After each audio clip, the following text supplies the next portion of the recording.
So hello guys, how are you doing? Então, oi, como é que vocês estão? Então hoje a gente vai falar sobre reported speech, que é discurso indireto, tá? A gente vai entender o que é isso. Então, antes de eu falar sobre a função do discurso direto, a gente precisa entender o que é discurso, tá? Então eu acho que vocês já devem ter visto, vocês sabem, já ouviram falar sobre o que é discurso. Não sei se vocês já estudaram sobre discurso direto ou indireto em português, mas queira sim, queira não, caso tenham estudado, caso não tenham, a gente vai falar sobre isso no inglês, tá? Então a gente geralmente associa a palavra discurso a quando alguém vai em cima de um palanque ou num púlpito e vai proferir um discurso, né? Um político, um presidente, uma pessoa num evento como o Oscar, por exemplo. Então aquele é um discurso, né? A gente associa isso com isso. Ou os discursos de Martin Luther King, tem um discurso de Martin Luther King também, né? As pessoas falam sobre alguma questão, alguma coisa, mas não é só isso. Tudo que a gente fala é discurso, tá? Então, para linguística, tudo é discurso. Todas as coisas que a gente fala ou escreve também é discurso. E discurso também existe uma área na linguística chamada de análise do discurso, que vai analisar coisas que as pessoas disseram, que vai analisar textos que as pessoas escreveram, entrevistas, transcrições jurídicas. Então é uma área bem forte na linguística, que analisa o que as pessoas dizem. E aí você tem duas formas de fazer isso, de falar sobre algo que a pessoa disse. Você pode fazer um discurso direto, ou seja, você vai dizer que a pessoa disse e vai dizer o que ela disse exatamente, com as palavras dela, inclusive os pronomes eu, por exemplo. Então, se eu falo, eu moro em Bahia, por exemplo. Aí um de vocês vai falar para outra pessoa sobre o que eu disse. Aí você diz, Edmilson disse, eu moro em Bahia. Você vai usar o pronome eu porque você está usando exatamente as palavras que eu disse. Só que isso não é muito usado na fala. Discurso direto não é muito usado na fala. A gente usa na escrita, né? Por exemplo, você lê um livro, uma história, eles usam aspas para repetir exatamente o que a pessoa disse. Ou um texto, algum livro acadêmico também que a gente usa citação, né? Sobre o que uma pessoa disse ou escreveu. Então, para você repetir exatamente com as palavras dela. Então, isso existe. Só que na fala, a gente geralmente não faz discurso direto, a gente faz discurso indireto, ou seja, você diz algo que alguém diz, mas de uma outra forma, da sua forma. E isso vai alterar algumas coisas da frase. Por exemplo, vai alterar pronomes, às vezes altera tempo verbal, então está no presente, vai para o passado. Então algumas coisas mudam com o discurso indireto, tá? Que é esse reported speech, que é o discurso que você reporta algo que alguém falou. Então aí a gente tem o primeiro exemplo, que é discurso direto, para vocês verem. Ó. She said, I'm hungry. Ela disse, eu tô com fome. Então você diz exatamente o que a pessoa disse. Não é tão comum. A gente fala geralmente reported speech, que é she said, aí o that tá em parênteses porque ele é opcional. She said that she was hungry, ou she said she was hungry. Ela disse que estava com fome. Então essa forma que a gente fala em português mais comum, e essa é a mesma forma que eles falam em inglês também, tá? E a gente faz a mesma coisa que eles fazem, o mesmo processo, na maioria dos casos, tá? Então agora vamos entender o que é discurso direto, né? Então, vocês já sabem, vocês usam isso todo dia para reportar algo que uma pessoa disse. Quando a pessoa tá fazendo fofoca, a vizinha fofoqueira, que às vezes inventa mais do que você disse, mas ela disse algo que você disse, reportando no seu nome. Então tem que ter cuidado com isso, né? Não diga exatamente o que a pessoa disse. Então a gente tem a estrutura, que ao pensar em reported speech, quando você pensar no discurso indireto, lembre-se também da língua portuguesa. Como eu já falei, são processos similares. E também as associações são parecidas. Então, de tempo verbal, de estar no presente, vou botar no passado, tá no futuro, eu vou botar no futuro do pretérito, que é aquela coisa não fica tão precisa. Então, é a mesma sequência. Então, a gente tem, olha um exemplo aí que eu escolhi. Eu preciso almoçar. I need to have lunch. Então eu tenho uma frase no presente. Quando você pega, alguém fala isso, e você vai falar isso, essa coisa que alguém disse de outra forma, você não está falando mais no momento agora. Mesmo que seja pouco um passado recente, isso já é passado. Então você vai dizer algo que uma pessoa disse no passado. É o mais comum de se fazer, apesar de não ser sempre. Então, ó, eu preciso almoçar. I need to have lunch. Se eu for reportar isso que a pessoa disse no reported speech, eu vou dizer he said ou she said that, ou opcional, né? He said he needed to have lunch. Então ele disse que precisava almoçar.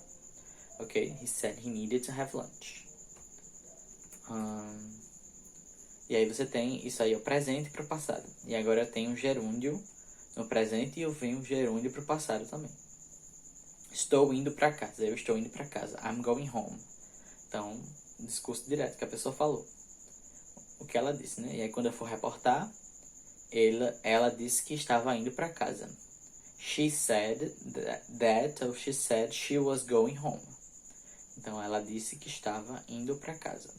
Então, ó, estou indo, estava indo. Então, eu também coloco o gerúndio no passado. Então, a gente faz a mesma coisa que faz em português, a gente faz em inglês. Então, não vai mudar isso. Ok, so let's go. E ainda tem um outro caso ainda. Quando a frase ela está no passado, você vai falar de um passado ainda mais distante. Que é exatamente porque você está falando de um tempo diferente do que a pessoa falou. Então, se uma pessoa lhe disse algo ontem, que já tinha acontecido com ela no passado, você está falando de um passado dentro de outro passado. Então, um passado anterior a outro. Você está lidando com dois passados. E por isso você precisa usar um tempo verbal que vá ainda mais longe. A gente faz isso em português, a gente faz isso em inglês também, tá? Às vezes a gente deixa no mesmo passado, que também acontece, mas o mais gramaticalmente correto é fazer da outra forma. E deixar no passado dentro de outro passado. Vocês vão entender já o que é isso. Pode ser que seja confuso. Então olha o que a pessoa falou. I spoke to her a couple weeks ago. Então eu falei com ela 2 semanas atrás. Ok, esse a couple é a mesma coisa que to. So a couple of weeks ago. Ok, então eu falei com ela algumas semanas atrás. 2 semanas atrás, no caso, né? Então essa pessoa lhe falou isso já no passado. E aí você vai falar isso pra alguém. Então ela já falou com essa pessoa no passado, 2 semanas antes. Você viu ela, falou com ela. E você vai falar isso pra outra pessoa depois que ela já lhe disse. Então já tô lidando com 2 passados. O passado do tempo que eu vou falar pra outra pessoa e o passado que ela fez essa ação. Então eu tô lidando com 2 tempos passados. E aí você fala, he said, ou she, né, se for uma mulher, he said that he had spoken to her a couple weeks ago. Então ele disse que tinha falado com ela 2 semanas atrás. Ok? Então a gente faz a mesma coisa em português. Ele disse que tinha falado com ela. A gente também poderia dizer he said, ele disse que falou com ela, né, em português. Mas o mais correto é que tinha falado. Porque eu tô falando de a pessoa já me disse algo no passado. Ok? So that's the way we construct stuff. É assim que a gente constrói a coisa. And then we have another example. I've been to England many times. Então eu fui na Inglaterra muitas vezes. E aí isso a pessoa lhe disse. Já está falando de um passado, mas não é um passado definido. Por isso que não é o simple past, é o present perfect que se usa. E aí você vai falar sobre esse tempo, sobre o que a pessoa já falou, já esteve lá no passado, sem ser um passado definido, e você vai usar um tempo mais passado ainda. So, she told me that she had been to England many times. Então, ela me falou que tinha ido, então, um passado mais anterior a outro, que tinha ido à Inglaterra muitas vezes. Ok? Então, aí eu tô falando sobre o passado mais anterior a outro. Eu preciso ir ainda mais profundo no passado para fazer essa relação. Ok? And then we have... então, quando você tem simple past ou present perfect, os dois vão para o past perfect. Os dois vão para o passado perfeito. Ok? Que é o past perfect. Que vocês já devem ter estudado ano passado. Tá? No livro de vocês de 2º ano. And then we have another example. I wasn't feeling well lately. Então, eu não estava... Alguém lhe falou. I wasn't feeling well lately. Eu não estava me sentindo bem ultimamente. Por algum motivo, a pessoa deve estar explicando, né? E aí você vai falar sobre isso que a pessoa lhe disse já no passado. So, he said that he hadn't been feeling well lately. Então ele disse que não estava se sentindo ou não estava se sentindo bem ultimamente, ok? So, não estava me sentindo muito bem. Então, não havia estado se sentindo. Ou a gente pode falar estava em português, mas em inglês você tem que usar o present perfect, o past perfect, desculpa. So, he said he hadn't been feeling well lately. Então, ele disse que não estava se sentindo bem ultimamente. E agora a gente vem para alguns verbos que são comuns no reported speech, ok? Então a gente tem o say, tá? E olha a pronúncia say, mas o passado é said, ok? So, I cheated on a test. A pessoa disse, I cheated on a test. Então, say é dizer, tá? Então no passado eu disse, né? So, I cheated on a test. A pessoa disse isso. Eu colei na prova, eu filei na prova. I cheated on a test. Don't do it. Não façam isso, ok? And she said, aí pra você falar sobre o que a pessoa falou, né? Ela disse que ela havia colado na prova. She said that she had cheated on her test. Então ela disse que tinha filado na prova dela. Okay? She said that she had cheated on her test. Ok? Então, aí já tá algo que a pessoa lhe falou. E você tá dizendo, e foi algo que ela já disse no passado, então, que havia filado, que havia colado, que tinha filado, ok? Como a gente falaria em português. Então é um passado dentro de outro passado. Porque a pessoa já lhe falou algo no passado. E a gente vem agora o verbo say, e agora a gente vem o verbo tell, que no passado fica told, que geralmente é usado no reported speech, né? Que geralmente a pessoa lhe fala algo no passado. So tell, presente, told, passado, ok? Que é o verbo contar. E ele precisa de um objeto depois dele, antes de você falar o que a pessoa lhe contou. Então, você disse, você me contou, como em português. Contar, você conta algo a alguém. Você me contou. Então, eu preciso desse me, né? Em inglês também, told me, told her, told him. Contou a ele, contou a ela. Então, a gente precisa desse objeto aí, depois do verbo.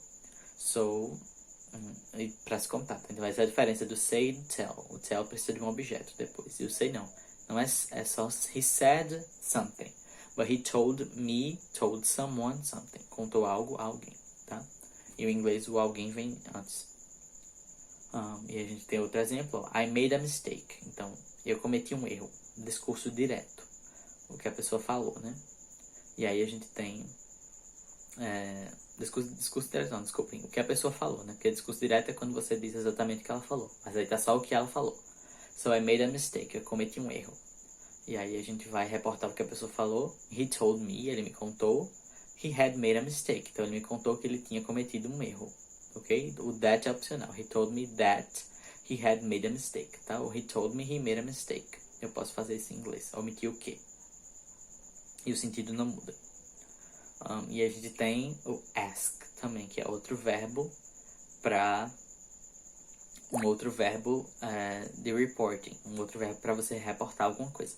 Só que o ask, ele vai sempre aparecer quando houver uma pergunta. Então, se alguém lhe perguntou algo, ou alguém perguntou algo a alguém, você vai reportar isso com o verbo ask. Então, por exemplo, se alguém lhe pergunta, what happened? O que aconteceu? E aí você vai dizer o que a pessoa falou isso, what happened, e você vai reportar dizendo, she asked me what had happened. Então, ela me perguntou o que havia acontecido, o que tinha acontecido. Ok? Então, aí um passado dentro de outro passado. E eu usei o verbo ask, que é porque eu estou reportando uma pergunta e não uma afirmação. Então eu não posso falar tell ou say, eu tenho que falar asked, porque foi uma pergunta. Ok? E aí você tem esse quadro aí no próximo slide com alguns exemplos de reported speech. Então a gente tem aí o direct speech e a gente tem o reported speech. Ok? Então a gente vai fazer a mudança. Então eu estou aqui no discurso direto e você vai reportar o que a pessoa falou. Então geralmente faço mudanças de tempo verbal para o passado ou para o condicional. Então você vai ver o auxiliar que eu vou usar. Aí Então, olha o exemplo no presente e no normal e quando você reporta o que a pessoa falou. So, she always wears a coat. Então, ela sempre usa um casaco. Olha, tá no present simple. E aí, quando eu vou fazer o reported speech, vai pro past simple. Tá no presente, vai pro passado. Mesma coisa em português. So, she always wears coats. Wears a coat. Então, ela sempre usa um casaco. No passado, he said, o that opcional aí, she always wore coats. Então, ele disse que ela sempre usava um casaco. Então, porque eu tô reportando algo que a pessoa já me falou. Se eu tenho present continuous, vai pro past continuous. Se eu tenho gerúndio no presente, vou pro gerúndio no passado. So, I'm looking for my keys. Então, eu tô procurando as minhas chaves. Quando eu boto isso no...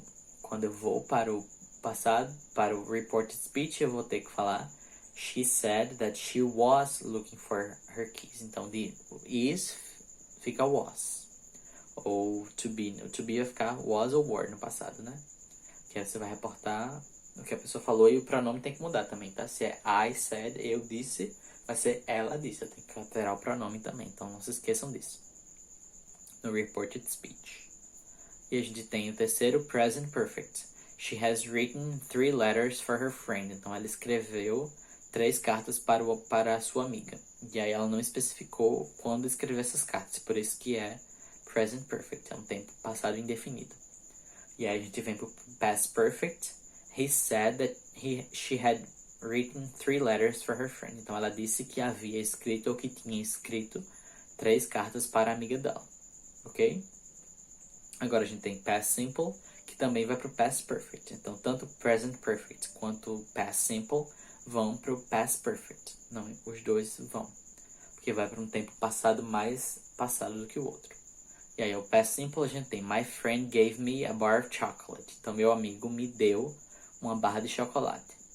E aí, quando eu boto para reported speech, he said that his friend had given him a bar of chocolate. Então, ele disse que o amigo dele deu a ele uma barra de chocolate. Então, eu tenho que alterar tudo, ó. Eu alterei my friend gave me. Então, my fica his, que é dele. Você tá falando de outra pessoa. Gave me, deu a mim. Então, deu a ele. Given him a bar of chocolate. Eu altero o tempo verbal de gave para had given. Eu altero os pronomes que tiver, tá? And then, now I have will. Agora eu tenho o futuro. Will, que é farei, estudarei, viverei, etc. Vai ficar would. Faria, iria, viajaria, estudaria. Então fica nesse condicional, nesse futuro do pretérito do português, né? A gente chama de futuro do pretérito, em inglês chama de condicional. Desculpem, em inglês chama de condicional. Eu acho o termo do inglês mais apropriado do que futuro do pretérito. É uma coisa... O futuro do passado, a gente fica meio confuso, né? Em inglês é um condicional, ou seja, é um futuro que depende de algo para acontecer. Ele não é fixo. Eu farei é fixo. Eu faria se eu tivesse. Então eu preciso que algo aconteça para que eu possa fazer. Então a terminologia do inglês eu acho mais apropriada do que futuro do pretérito. Você fica... O que é isso? É de comer? Ok, so... English has gotten the terminology better. Então, em inglês nomeou o tempo verbal melhor do que o português. Ok? Então, olha, I will finish my report in 2 days. Então, eu vou terminar meu relatório em 2 dias. E aí, se eu for reportar isso com algo que a pessoa disse, he said that he would finish his report in 2 days. Então, ele disse que terminaria o seu relatório em 2 dias. Então, se eu tenho terminaria. Estou reportando algo que a pessoa falou. Ok? E aí, a gente tem o can, que é posso, poder, né, de habilidade, de possibilidade, etc. E a gente tem o passado, fica could. Então, a mesma coisa em português. I can speak English. She said that she could speak English. Então, eu posso falar inglês. Aí, vou pro can, vou pro could. She said she could speak English. Ela disse que podia falar inglês. Então, eu vou para esse tempo verbal, tá? Para o passado do verbo modal. Poder. A gente tem o may, que é poderia também. Poder, né? Posso. E a gente vai pro might, que é uma coisa mais distante da realidade. Vai para um mais condicional também, uma coisa mais distante, não tão fixa. So I may invite them to dinner. Então eu posso convidá-los para o jantar. Poderia convidá-los, não é uma coisa muito fixa. E aí eu vou pro might. She said that she might invite them to dinner. Então ela disse que poderia convidá-los para o jantar. Ela disse que talvez convidaria. Ok? Então esse might vai dar essa ideia de talvez. Não é certo. E a gente tem um must, que é deve, dever, tem que. E a gente vai pro passado, fica o had to. O must e o have to tem o mesmo significado, com pouquinha diferença, mas nem vale a pena discutir. E o passado dos dois é igual, had to. O must não tem passado, tá? Então é had to para os dois. So I must go to the bank and get some money. Então eu tenho que ir ao banco e pegar um pouco de dinheiro. E aí se eu vou botar isso no passado, she said that she had to go to the bank and get some money. Então ela disse que tinha que ir ao banco e pegar um pouco de dinheiro. Ok? Aí no have to, I have to submit the assignment by 3 p.m. tomorrow. Então eu tenho que entregar a atividade, o trabalho, até as 3 da tarde de amanhã.